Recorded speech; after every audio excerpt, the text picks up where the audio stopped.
पहले तो हमें समझना है कि हम सब कैदी हैं, वी आर प्रिजनर्स। काल के प्रभाव से, प्रकृति के प्रकोप से, मान बुद्धि अहंकार, प्रकृति के 3 गुण, इन सभी चीज़ों से हम बंधे हुए हैं।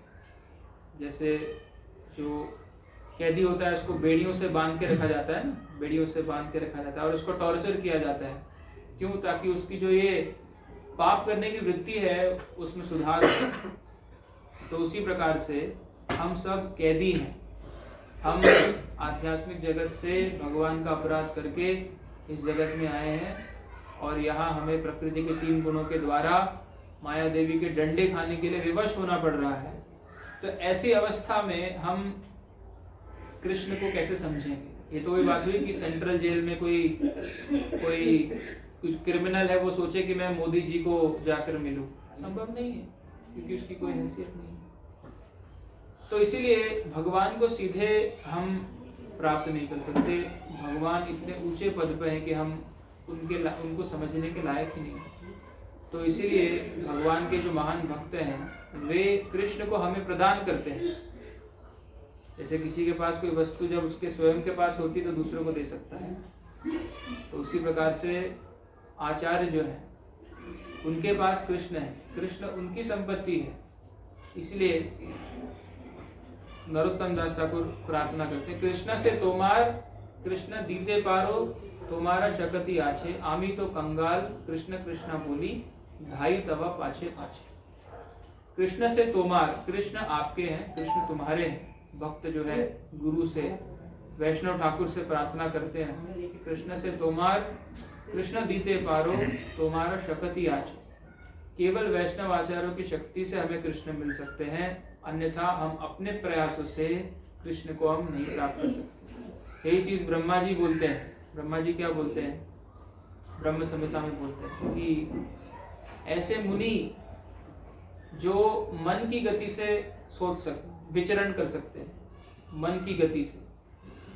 अभी तक हमें लगता है कि विज्ञान के अनुसार प्रकाश की गति सबसे तेज है, लेकिन प्रकाश की गति से भी तेज मन की गति है। अभी हम सब यहाँ बैठे हैं, सत्संग सुन रहे हैं, मन चाहे तो 1 सेकंड में हमें कहीं और ले जा सकता है, यहाँ ले जाए वहां ले जाए, सत्संग में ज्यादा ले जाता है। 2-5 मिनट के बाद हम कहीं और ही होते हैं। कहाँ होते हैं हमें पता नहीं, हमारा पता कहीं और ही होता है। बॉडी यहाँ बैठा है लेकिन मन कहीं चला गया। तो ऐसे मुनि पंथास्त कोटि शतवत्सर संप्रगम्यो वायो रथापि मनसो मुनि पुंगवाना, ऐसे मुनि जो मन की गति से विचरण कर सकते हैं। अगर वो लाखों करोड़ों साल तक अपने मन की गति से ऊपर जा जाके भगवान को खोजने का प्रयास करे तो भी भगवान को प्राप्त नहीं कर सकते। पंथास्त कोटि शतवत्सर संप्रगम्यो वायो रथापि मनसो मुनि पुंगवाना सोप्यस्त यत् प्रपदसीन अविचिन्त्य तत्वे गोविंदमादि पुरुषं तमहं भजामि। क्योंकि भगवान जो है वो अचिंत्य वस्तु है, अविचिन्त्य तत्वे। भगवान को इन भौतिक आंखों से या भौतिक मन से समझा नहीं जा सकता। तो ऐसी वस्तु जिसको हम समझ नहीं सकते, जिसका हमारे पास एक्सेस नहीं है, जिसको हम प्राप्त नहीं कर सकते, महान वैष्णव आचार्य जो है अपनी कृपा कटाक्ष से हमको प्रदान करते हैं। इसीलिए ऐसे आचार्यों का प्राकट्य जो है वो हमारे जीवन में जन्माष्टमी कृष्ण के प्राकट्य से भी अधिक महत्वपूर्ण है। और ऐसे दिनों में हमें ऐसे महान आचार्यों के गुणगान करना चाहिए और उनके चरित्र के बारे में जानने का प्रयास करना चाहिए, समझना चाहिए कि वो कौन है, उनके हमारे जीवन में क्या महत्व है। अब बात ये आती है कि 45 मिनट से 1 घंटे के समय में आचार्य के गुणगान कैसे किया जाए। ये असंभव है, निरा असंभव है। और एक प्रकार से देखा जाए तो बद्ध जीव का ऐसे महान आचार्यों के बारे में कुछ भी कहना निरा व्यर्थ ही है, क्योंकि हम अपने लोटे जैसी बुद्धि से समुद्र जैसे आचार्यों को माप नहीं सकते। एक बार श्रील प्रभुपाद जब पहली बार अमेरिका पहुंचे थे, बॉस्टन गए थे, तो वहाँ एक सैली अग्रवाल करके एक स्त्री थी, मतलब परिवार था, वहाँ रुके थे। तो बहुत वर्ष बाद प्रभुपाद जी के जाने के बाद प्रभुपाद जी के शिष्य ने सोचा कि जिन जिन लोगों से प्रभुपाद जी मिले उनका हम वीडियो निकालते हैं, उसको बोलते हैं फॉलोइंग श्रील प्रभुपाद मेमोरीज। तो सैली अग्रवाल वृद्धा हो चुकी थी उस समय, उनका वीडियो है, उसमें वो बोलती है कि जब मैंने प्रभुपाद जी को देखा पहली बार तो मुझे ऐसा लगा कि प्रभुपाद जी समुद्र के समान विशाल, ही इज ओशियानिक। वो साधारण स्त्री थी, उसको कुछ शास्त्र वगैरह पता नहीं, लेकिन एक वैष्णव आचार्य के चरित्र को देखकर वो समझ गए कि ये व्यक्ति कितना गंभीर व्यक्ति है और इसके जो विचार हैं वे समुद्र के समान बड़े हैं। तो ऐसे आचार्यों के गुणगान हम कैसे करेंगे? लेकिन फिर भी अपने शुद्धिकरण के लिए हमें प्रयास करना चाहिए कि इन आचार्यों के जीवन को, चरित्र को और सबसे महत्वपूर्ण इनके संदेश को हम समझें और अपने जीवन में इसका पालन करें, ताकि इनकी कृपा से कृष्ण हमें प्राप्त हो सके, इनकी प्रसन्नता से कृष्ण हमें प्राप्त हो सके। प्रामाणिक आचार्यों की प्रसन्नता के बिना कृष्ण को प्राप्त करना असंभव है। श्री विश्वनाथ चक्रवर्ती ठाकुर कहते हैं, सुबह सुबह मंगल आरती गाते हैं, यस्य प्रसादात् भगवत प्रसादो यस्या प्रसादात् नगति कुतो। जिनकी प्रसाद से, जिनकी प्रीति से हमें कृष्ण मिल सकते हैं, और अगर वो अप्रसन्न है तो कृष्ण नहीं मिलेंगे। ऐसा कैसे हो सकता है? ऐसा इसलिए होता है क्योंकि कृष्ण ने उन आचार्यों को शक्ति प्रदत्त किया है जगत में भक्ति प्रचार करने के लिए, और वो आते हैं हमें सिखाने के लिए। यदि हम उनकी शिक्षाओं के अनुसार पालन करते हैं तो कृष्ण बहुत प्रसन्न होते हैं, लेकिन यदि हम पालन नहीं करते तो कृष्ण दुखी होते हैं, और इसलिए कृष्ण अपनी कृपा हम पर नहीं करते। तो इसीलिए हमें आचार्यों का गुणगान करने का प्रयास करना चाहिए, और केवल गुणगान मौखिक रूप से नहीं होना चाहिए कि एक जगह बैठ गए, 45 मिनट प्रवचन दे दिया, बाद में भोग लगा के प्रसाद खा लिया, बस गुणगान हो गया। नहीं, वास्तविक आचार्यों का गुणगान उनके संदेश को अपने जीवन में लगाकर और प्रति क्षण आचार्यों का स्मरण करके उनके आंदोलन में सेवा देने से आचार्यों का गुणगान होता है। हो सकता है कोई भक्त शास्त्र में निपुण ना हो या उसको इतना कुछ शास्त्र के बारे में पता ना हो, लेकिन यदि वो जैसा उसने गुरु परंपरा में सुना है, सरल हृदय से उसी प्रकार से जीवन भर आचार्यों के आंदोलन की सेवा करता है, वो वास्तविक गुणगान है। केवल मौखिक रूप से कर देना या ऑफरिंग लिख देना ये गुणगान नहीं है। ये तो कोई भी कर सकता है। इसको बोलते हैं लिप सर्विस। लिप सर्विस, जैसे मैं भी अपना लिप्स चला रहा हूँ, इसको लिप सर्विस बोलते हैं। बोल के चले गए लेकिन बाद में कोई फर्क नहीं है जिंदगी में। तो ऐसा गुणगान नहीं करना है। आचार्यों का जीवन को समझ करके, उनकी शिक्षाओं को अपने जीवन में लगाकर हमें उनका गुणगान करना है। तो आज श्री श्रीमद् भक्ति सिद्धांत सरस्वती गोस्वामी प्रभुपाद का आविर्भाव दिवस है। अब ये व्यक्तित्व कौन है, इसको समझने के लिए ही पूरा जीवन हमें चाहिए। तो 45 मिनट तो क्या है, कुछ भी नहीं है। और ऐसे महान आचार्यों का गुणगान करने के लिए श्रील प्रभुपाद जैसे महान शिष्य प्रकट हुए, जिन्होंने इनको अपने गुरु के रूप में ग्रहण किया। आप समझिए, श्रील प्रभुपाद जो है, उनके बारे में श्रील भक्तिविनोद ठाकुर ने प्रेडिक्शन किया था कि एक सेनापति भक्त आएंगे जो पूरे विश्व में कृष्ण भक्ति का प्रचार करेंगे। ऐसे महान गुरु श्रील प्रभुपाद के गुरु श्री भक्ति सिद्धांत सरस्वती कौन होंगे, ये हमारी छोटी सी बुद्धि में बैठने वाला नहीं है।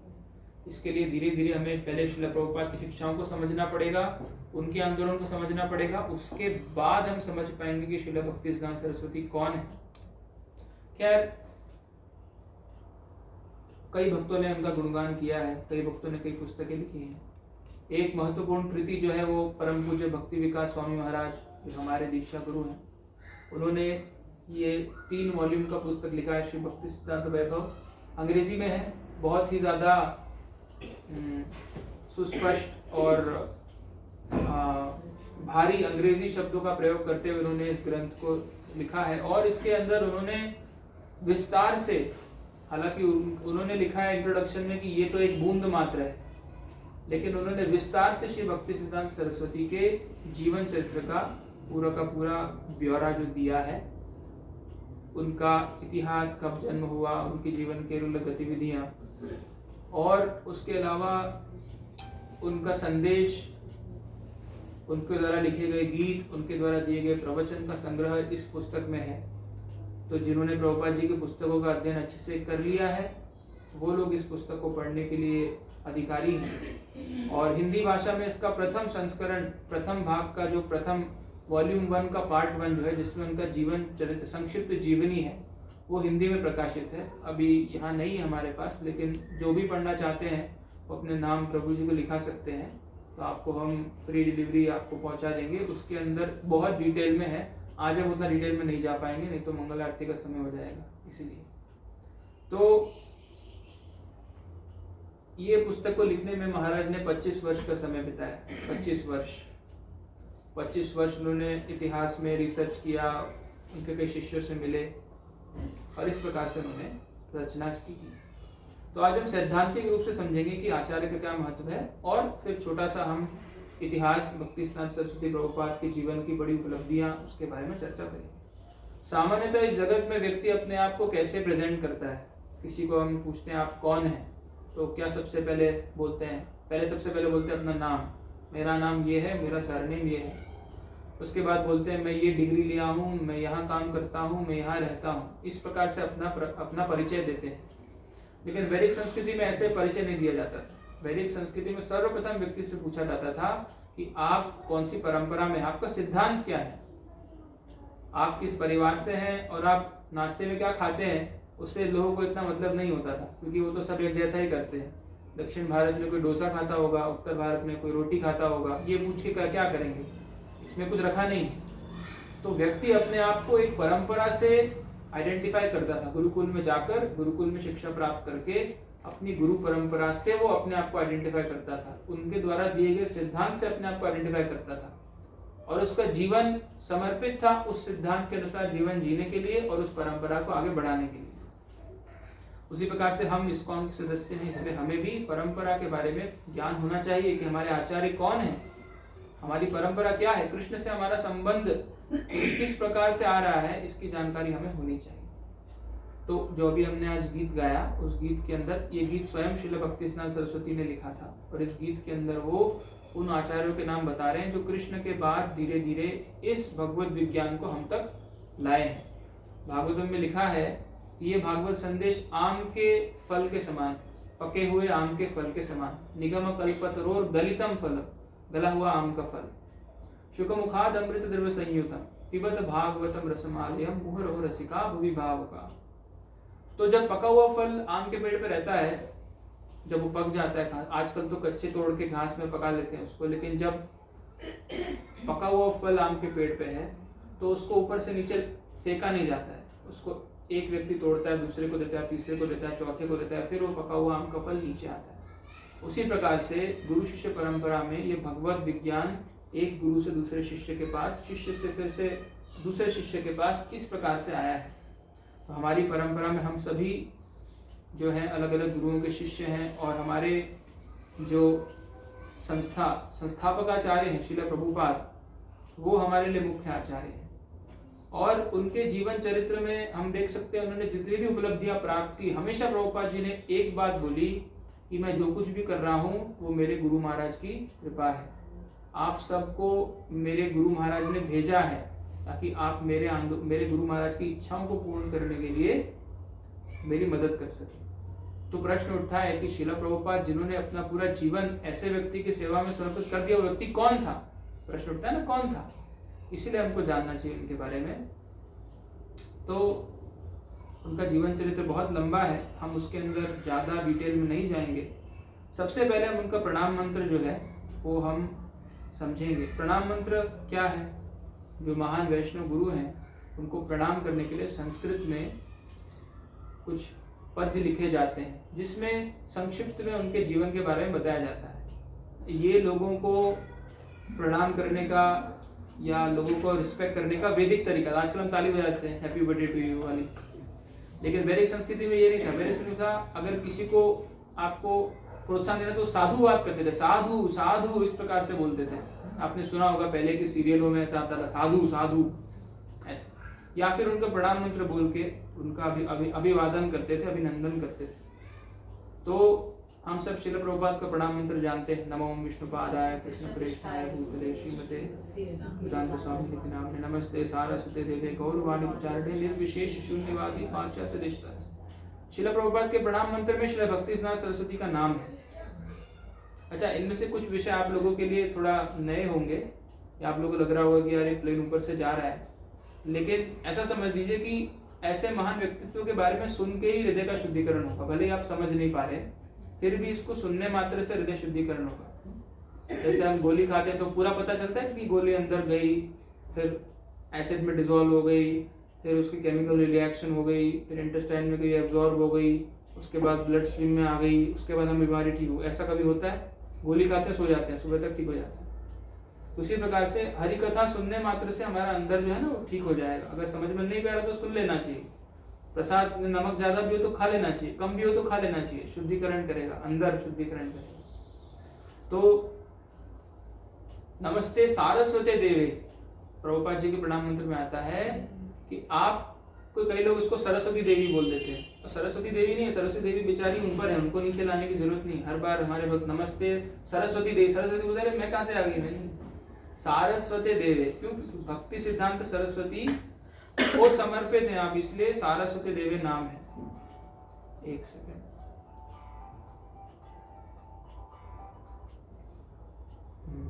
नमस्ते सारस्वती देवी गौरवाणी प्रचारिणे निर्विशेष शून्यवादी पाश्चात्य देशधारिणे, कि सरस्वती ठाकुर की सेवा में समर्पित आप श्रील प्रभुपाद इस जगत से निर्विशेषवाद और शून्यवाद को हटाने के लिए आए थे। तो पहले तो यहाँ महत्वपूर्ण चीज है कि प्रभुपाद जो है भक्ति सिद्धांत सरस्वती को प्रसन्न करने के लिए इस जगत में प्रकट हुए। फिर भक्ति सिद्धांत सरस्वती का प्रणाम मंत्र है, नमो ओम विष्णुपादाय कृष्ण प्रेष्ठाय भूतले श्रीमते भक्ति सिद्धांत सरस्वती इति नाम। तो ये बहुत महत्वपूर्ण है। कुछ शब्द ऐसे हैं, नमो ओम विष्णुपादाय कृष्ण प्रेष्ठाय भूतले श्रीमते भक्ति सिद्धांत सरस्वती इति नामिने। तो इधर दो शब्द प्रयोग हुए, विष्णुपाद और कृष्ण प्रेष्ठाय। विष्णुपाद का मतलब क्या है, जो भगवान के चरण कमलों पर स्थित है, या विष्णुपाद का मतलब ये है जो हमको भगवान के चरण कमलों तक ले जा सकते हैं। कृष्ण प्रेष्ठाय मतलब कृष्ण की प्रीति हेतु उनका जीवन जो है पूरी तरह से समर्पित, उनके जीवन में और कोई दूसरा ऑल्टरनेटिव नहीं है। हमारे जीवन में दो ऑल्टरनेटिव होते हैं, एक कृष्ण की प्रीति, एक मेरी प्रीति, और दोनों के बीच में फाइट होती रहती है। और कभी कभी हम एक के ऊपर दूसरा चढ़ा देते हैं। हमें कुछ आइटम अच्छा लगता है तो हम सोच लेते हैं कि हाँ भगवान की प्रसन्नता के लिए बनाएंगे, अब खा लेंगे, उसमें क्या है। तो ये यहाँ द्वंद्व हो जाता है। लेकिन आचार्यों के जीवन में ऐसा नहीं, उनका जीवन 120-50% भगवान की सेवा के लिए समर्पित होता है। तो ऐसे आचार्य थे भक्ति सिद्धांत सरस्वती। फिर आगे बताया है, श्री वार्षभानवी देवी दयिताय कृपाब्धये। तो वार्षभानवी देवी कौन है? वार्षभानवी देवी श्रीमती राधा वृषभानु नंदिनी। तो वार्षभानवी देवी उनका नाम है। दयिताय कृपाब्धये, इसका मतलब क्या है, जो महाराज वृषभानु की पुत्री श्रीमती राधा रानी को अत्यंत प्रिय है। तो असल में श्रील भक्ति सिद्धांत सरस्वती ठाकुर जो हैं वो अपने आध्यात्मिक रूप में श्रीमती राधा रानी को सहायता करने वाली एक बहुत ही निजी मंजरी जो निकुंज में भगवान श्री कृष्ण की सेवा के लिए हेतु सेवाएं देती, इसलिए उनको इस प्रकार से संबोधित किया गया है। श्री वार्षभानवी देवी दयिताय कृपाब्धये कृष्ण संबंध विज्ञान दायिनी प्रभवे नमः। उनका कार्य क्या है? उनका कार्य है कृष्ण से हमारा जो संबंध छूट गया है वो संबंध ज्ञान देना, ये गुरु का कार्य है। गुरु का कार्य नहीं है कि अगर वो निकुंज से आए हैं तो सीधा निकुंज की कथाएं हमें बताने लगे, वो हमारा स्तर नहीं है, हमें इनडाइजेशन हो जाएगा। जैसे अगर हमारी कैपेसिटी 4 रोटी खाने की है और अगर कोई हमें 50 रोटी खिला दे तो क्या होगा? अपच हो जाएगा, पचा नहीं पाएंगे। तो उसी प्रकार से गुरु सबसे पहले कृष्ण से हमारा जो संबंध ज्ञान टूट गया है उसको सिखाते हैं, बेसिक से शुरू करते हैं। हालांकि है वो सबसे उच्च कोटि पे, जैसे शिक्षक है उसको पता है पूरा गणित, लेकिन वो क्लास में क्या बोलता है, A for apple, B for ball. एक बार क्या हुआ, एक औरत ने अपने बच्चे के लिए मैथ्स का टीचर लगाया। अब वो औरत पूरी अभंड, उसको कुछ नहीं आता था, अनपढ़ गंवार औरत। लड़का 10वीं क्लास में था, सब्जेक्ट था ट्रिग्नोमेट्री। ट्रिग्नोमेट्री पता है ना, त्रिकोण विद्या, जिसमें वो ट्रायंगल बनते हैं सब। अब 10वीं क्लास का लड़का और टीचर बहुत मुश्किल से मिल नहीं रहा था, घर पे आके पढ़ाने वाला, तो मैथ्स का टीचर रखा। ये कथा स्वयं भक्ति सिद्धांत सरस्वती ने सुनाई है। टीचर रख लिया, टीचर आया, उसको ट्रिग्नोमेट्री की पुस्तक निकाली। अब दोनों पढ़ाई कर रहे थे और ये अंदर खाना बना रही थी। तो इसने सुना आवाज, क्योंकि चेक करना पड़ेगा ना बराबर पढ़ा रहा है कि नहीं। तो टीचर ने बोला, चलो लिखो, let there be a triangle named ABC। तुरंत बेलन रुक गया। अरे ABC, अरे ये तो LKG में पढ़ाते हैं, बेवकूफ गधा कहीं पे कुछ ले बेलन मारा, उस बीच में निकल यहाँ से। ABC पढ़ाते हो मेरे बच्चे को? अरे ट्रिग्नोमेट्री पढ़ाने के लिए बुलाया था, भगो यहाँ से। तो कथा का सार क्या है कि हमें पता ही, ऐसा नहीं कि वो ABC सिखा रहा है तो उसको पता नहीं है कि ट्रिग्नोमेट्री क्या है। तो उसी प्रकार से गुरु हमें कृष्ण संबंधी ज्ञान बेसिक से बताते, गीता का ज्ञान, भागवतम का ज्ञान, लेकिन वो स्वयं जो है कृष्ण के उच्चतम रस में स्थित होते हैं। तो ऐसे आचार्य श्रील भक्तिसिद्धांत सरस्वती थे।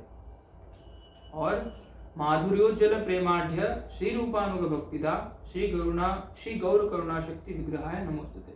माधुर्योज्जल प्रेमाढ्य, आत्मा का भगवान के साथ 5 रसों में संबंध होता है। कौन कौन से 5 रस होते हैं बताइए? शांत, दास, सबसे लोअर कौन सा है? शांत रस, फिर दास्य, फिर साख्य, फिर वात्सल्य, फिर माधुर्य।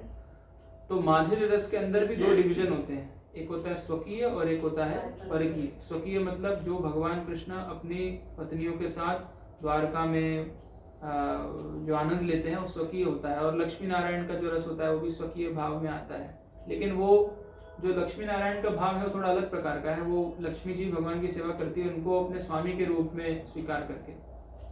लेकिन एक होता है परकीय भाव, जो कि बहुत ऊंची चीज है, हमें उसके बारे में ज्यादा चर्चा करने की आवश्यकता नहीं, क्योंकि हम सब बेसिक लेवल के, हम सब ABCD वाले हैं। अभी हम dy/dx लेके बैठ जाएंगे तो सबके ढक्कन खुल जाएंगे यहाँ से, इसलिए हम उसकी चर्चा नहीं करेंगे। लेकिन कहने का मतलब है कि उस हाई लेवल का जो रस है उसको माधुर्योज्ज्वल प्रेमाढ्य श्री रूपानुग भक्ति था, उसको देने आए किस प्रकार से? श्री रूपानुग भक्ति था, मतलब रूप और रघुनाथ गोस्वामी गण के अनुसार दी गई शिक्षाओं के अनुरूप उसको प्रस्तुत करने आए। ऐसा नहीं कि सब लगे हैं भागवत कथा 7 दिन हारमोनियम ले लिया और बैठे हैं। तो भगवान ने कहा भाई पहले भी 9 स्कंद हैं, उन पर भी तो चर्चा करो। सीधे 10वें पे कूद जाते हैं और लोग भी आ जाते हैं सब कि वो पिक्चर देखने से तो अच्छा है, वहाँ पैसा भी खर्चा होता है और पॉपकॉर्न पैसे देने पड़ते हैं। यहाँ कथा में फ्री में बैठ लो, वही पिक्चर में जो प्रेम प्रसंग है वो यहाँ सुन लेंगे राधा कृष्ण का, और यहाँ भंडारे में फ्री खा लेंगे, पैसा भी बच जाएगा, कथा भी सुन लेंगे। ऐसा नहीं, रूप रघुनाथ गोस्वामी के अनुसार जो दी गई शिक्षा थी उसको यथारूप प्रचार करने वाले ऐसे आचार्य थे श्री भक्तिसिद्धांत सरस्वती। और श्री गौर करुणा शक्ति विग्रहाय नमोस्तुते, भगवान चैतन्य महाप्रभु गौरांग महाप्रभु की जो करुणा शक्ति है उसके विग्रह स्वरूप, उसके मूर्तिमान स्वरूप थे श्री भक्तिसिद्धांत सरस्वती। और फिर लिखा है जो सबसे महत्वपूर्ण उनके जीवन का भाग था, नमस्ते गौरवाणी श्री मूर्ते दीन तारिणे। गौरवाणी को लेकर जो धारण हुए और दीन लोगों का जो उन्होंने उद्धार किया, किस प्रकार से उद्धार किया? रूपानुगा विरुद्धाप सिद्धांत ध्वांत हारिणे, रूप और रघुनाथ गोस्वामी की शिक्षाओं के अनुरूप जो शिक्षा है उसके अलावा जो कुछ भी था उसको साफ करने का काम उन्होंने किया। झाड़ूदार जैसे वो होता है ना, यहाँ झाड़ू मारने वाला जो सब कचरा हटा देता है, उसी प्रकार से श्री भक्तिसिद्धांत सरस्वती ने गौड़ीय वैष्णव संप्रदाय के अंदर फैले हुए कचरे को साफ किया। वास्तविकता में कचरा था। गौड़ीय वैष्णव संप्रदाय हालांकि इतना महान संप्रदाय है, लेकिन एक समय पर ऐसा हो गया था कि जो जात गोस्वामी थे, मतलब जो बाय कास्ट बाय बर्थ अपने आप को गोस्वामी बोलते थे, वो लोग वैष्णव धर्म के नाम पर हर प्रकार का पाप करते थे, हर प्रकार का। और इतनी खराब अवस्था थी कि वैष्णव जो है वो एक क्या कहते हैं, किसी को गाली देना हो तो उसको वैष्णव बोला, छी कितना गंदा वैष्णव है, ऐसा बोला जाता था समाज के अंदर। इतनी घृणित अवस्था से उनको देखा जाता था। और वृंदावन में बहुत सारे ऐसे बाबा जी होते थे, जो वृंदावन में संस्कृति है कि जो विधवाएं स्त्रियां जिनके पति ने वृंदावन जाकर भजन करती थी उनके साथ वो लोग संबंध रखते थे। इस प्रकार के घृणित कृत्य करके वैष्णव संप्रदाय का नाम पूरा मिट्टी में मिला चुके थे। ऐसे समय में वैष्णव संप्रदाय को पुनरुज्जीवन करने के लिए श्री भक्ति विनोद ठाकुर का जन्म हुआ। और श्री भक्ति विनोद ठाकुर जो है वो मैजिस्ट्रेट थे ब्रिटिश गवर्नमेंट में, साथ ही साथ भगवान के शुद्ध भक्त थे, गृहस्थ थे। तो उनका जीवन जो है बहुत सारे ग्रंथों को, जो ग्रंथ लुप्त हो चुके थे उसको ट्रांसलेट करने में, उसकी कॉपी बनाने में, क्योंकि सब लुप्त हो गया था। गोस्वामी के ग्रंथ नहीं थे, चैतन्य महाप्रभु का जन्म स्थान नहीं था, मायापुर का कोई नामो निशान नहीं था, वृंदावन में राधा कुंड, श्याम कुंड वो सब कहाँ है उसका कोई पता नहीं था, गोस्वामियों की पूरी शिक्षाएं लुप्त हो गई थी। तो इतने अंधकार से उनको निकालने में उनका पूरा जीवन इसी में चला गया। सारे ग्रंथों को ट्रांसलेट करना, उन्होंने कितनी 100-200 पुस्तकें लिखी वैष्णव आचार्यों के, संस्कृत से बंगाली, बंगाली से अंग्रेजी, ऐसे कई सारे ग्रंथ लिखे। और मायापुर का खोज किया, चैतन्य महाप्रभु के जन्मस्थल का खोज किया, ये सब लीलाएं आप सभी जानते होंगे। तो उसके बाद उन्हें लगा कि मेरा पूरा जीवन जो है, और उन्होंने कई गीत भी लिखे भक्ति विनोद ठाकुर ने, हमारा जीवन सदा पापे रहता ना ही को पुण्य लेश, ये उनका भाव था पूरा जीवन सेवा करने के बाद ऐसा नहीं कि प्रभु जी मैंने इतनी बैक टू गॉडेड बांटी, इतने मेंबर बनाए, लाओ मुझे अवार्ड दो, मुझे घुमाने ले जाओ मायापुर, ऐसा नहीं था। पूरा जीवन कृष्ण की सेवा करने के बाद क्या बोला उन्होंने, हमारा जीवन सदा पापे रहता, मैं पूरा जीवन पाप करते रहा। बस ये शुद्ध भक्त का होता है। ऐसा नहीं कि बस हम थोड़ी बहुत बुक बांट आए, थोड़ा प्रवचन दे लिया तो बस चौड़े हो लिए, बस हमने बहुत महान काम कर लिया हमने, ऐसा नहीं है। हमने कुछ नहीं किया, हम तो कुछ है ही नहीं, ये हमारा भाव होता है, हमने कुछ किया ही नहीं। तो भक्तिनाथ ठाकुर ऐसा प्रार्थना कर रहे कि हमारा जीवन सदा पापे रहता, ना ही को पुण्य रलेश। तो इस भाव को धारण करते उन्होंने सोचा कि अब मैं बूढ़ा हो गया हूँ, अब मैं आगे प्रचार नहीं कर पाऊंगा। तो भगवान से, मतलब तब बूढ़े नहीं थे लेकिन इस प्रकार से वो कर रहे थे कि मेरा जीवन पाप में। तो उन्होंने ऐसा प्रार्थना किया भगवान से कि मुझे ऐसा पुत्र दीजिए जो मेरे चैतन्य महाप्रभु संदेश को आगे ले जाने में मदद करे। तो भक्तिनाथ ठाकुर के कई पुत्र थे, लेकिन जब उन्होंने इस प्रकार से विमला देवी से प्रार्थना की, विमला देवी कौन है, जगन्नाथपुरी के अंदर भगवान जगन्नाथ को भोग लगने से पहले विमला देवी जो है वो वहाँ के अधिष्ठाता देवी है, तो वो सब अप्रूव करती है। उसके बाद जगन्नाथ जी को जाता है अप्रूव्ड, ठीक है। तो विमला देवी को जाकर के उन्होंने प्रार्थना की कि आप एक्चुअली वो योग माया है, अंतरंगा शक्ति है भगवान की, कि आप व्यवस्था कीजिए। और फिर विमला देवी की कृपा से जगन्नाथ की कृपा से विमला देवी की प्रार्थनाओं से श्री भक्ति सरस्वती जो है वे प्रकट हुए श्री भक्तिनाथ ठाकुर के घर में जगन्नाथपुरी के अंदर, और प्रकट हुए 6 फरवरी 1874 में पुरी में उनका जन्म हुआ। और जब जन्म हुआ तो उनका जो जनेऊ, उनकी जो नाल थी वो इस तरह जैसे ब्राह्मण जनेऊ पहनते हैं ना, उस प्रकार से उनके शरीर के आसपास लिपटी हुई थी, और उसको हटाने पर उनके शरीर पे परमानेंट दाग वो था, सिंबल था। तो भगवान ने उनको ऐसे भेजा कि जन्मजात ब्राह्मण ऐसा होता है, देख लो भाई। बचपन से इनको पूरा भगवत ज्ञान था, और उनका सर जो है बहुत बड़ा था, बाकी बालकों से काफी बड़ा। तो जन्म हुआ, जन्म होने के बाद जैसे पुत्र का जन्म हुआ, भक्तिनाथ ठाकुर को पता चल गया, जब उनका कुंडली वगैरह दिखाया तो पता चला तो महान आचार्य हैं, प्रकट हुए हैं। फिर भक्तिनाथ ठाकुर ने उनका जैसे बच्चों का हम पालन पोषण करते हैं, सारे संस्कार करते हैं, वो किए। तदुपरांत वो 5 महीने के जब हुए तब जगन्नाथ रथ यात्रा चल रही थी। फरवरी के बाद मार्च, अप्रैल और जुलाई के अंदर रथ यात्रा होती है।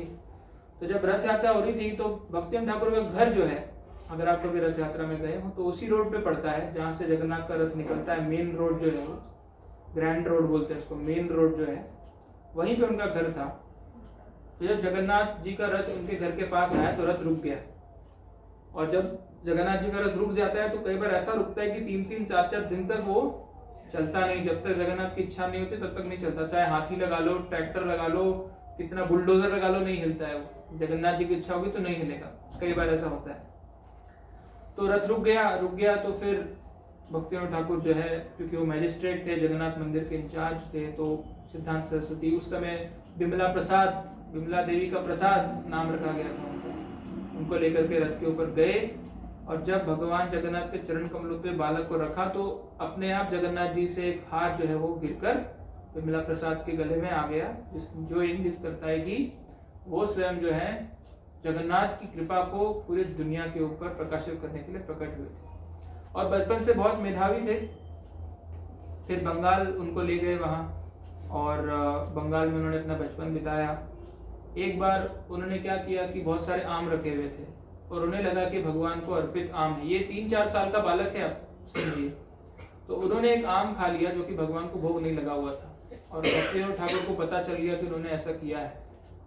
जब उनको पता चला तो बहुत डांट लगाई कि भगवान को बिना भोग लगाए आपने आम खा लिया, आपने तो बहुत अपराध किया भगवान का।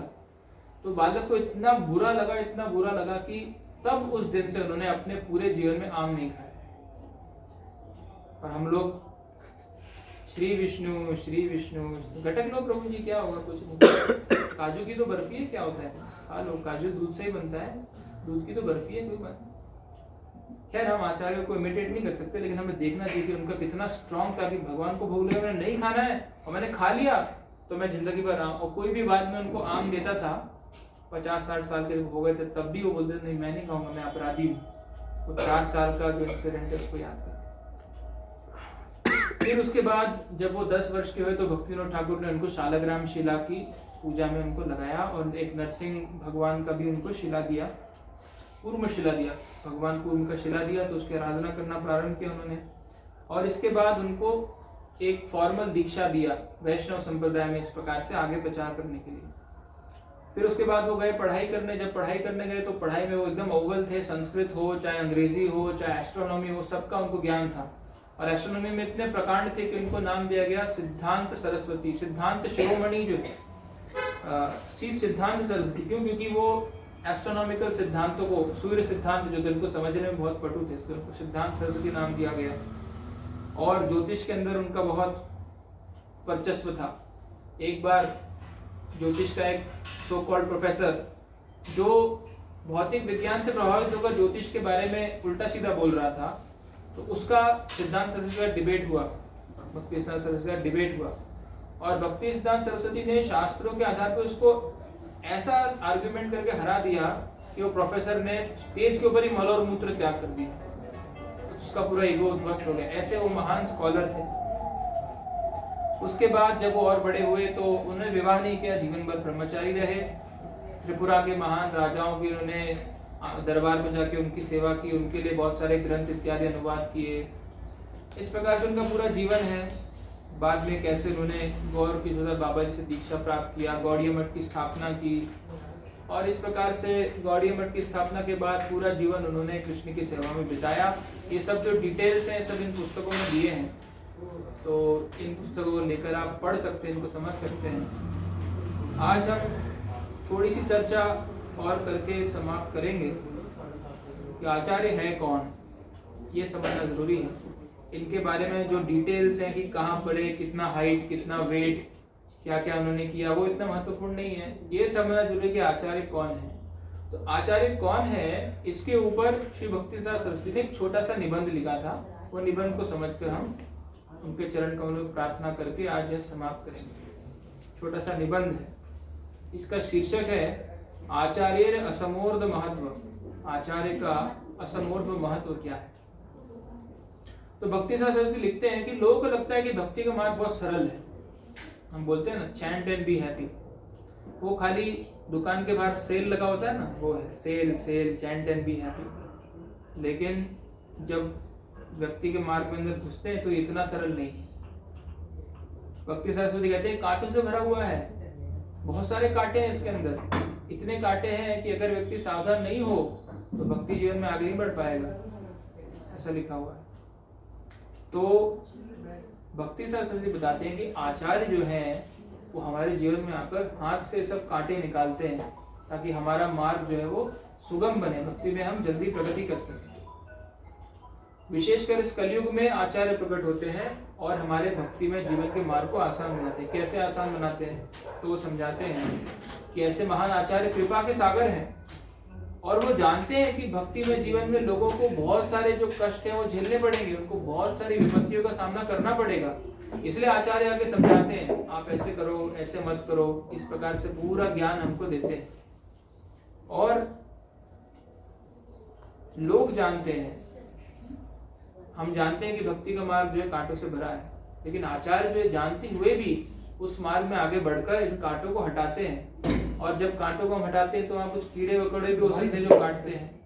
ऐसी चीजों से आचार्य घबराते नहीं, वो डरते नहीं, और इसीलिए उनके अनुसरण करके हम भी उनके जैसी कृपा को प्राप्त कर सकते हैं। इसलिए आचार्य आते हैं, भक्तिसार सरस्वती समझाते हैं। और जो लोग जो हैं जो अपने इंद्रिय तृप्ति के लिए कार्य करते हैं या आध्यात्मिक जीवन भी पालन करते हैं लेकिन अपने स्वार्थ के लिए कि भाई हमारा जीवन सफल हो जाए, आचार्य ऐसा नहीं। आचार्य आते हैं केवल देने के लिए, भक्ति देने के लिए। इसलिए आप प्रभुपाद को देखते हैं, उन्होंने कभी निजी स्वार्थ के लिए नहीं काम किया कि भाई मुझे इतना खाना दो, मुझे इतना रूम दो, मुझे इतनी फैसिलिटी दो तभी मैं भक्ति करूंगा, ऐसा नहीं था।